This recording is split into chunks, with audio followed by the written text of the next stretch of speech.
How to switch to balanced mode in Asus laptops.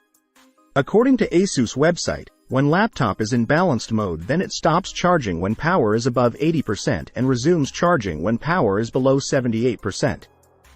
This mode is recommended when using laptops on battery power during meetings or conferences. To do this, follow these steps. Go to search and type My Asus and select it from the list. If this is your first time, then you will get this pop-up. Just click on I agree button. If you have not registered, then register it as shown here.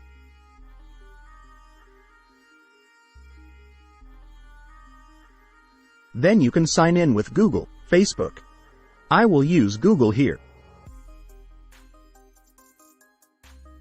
Click on Open My Asus button in the pop-up. Login successful message is shown.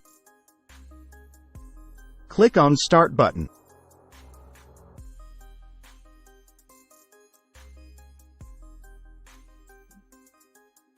Navigate to Home. Then click on Battery Health under Customization. Then under Battery Health Charging, check in Balanced Mode. That's it, we have set the laptop battery in balanced mode, and this is recommended settings from Asus. This much for today. If you like this video, please like, share and subscribe to the channel.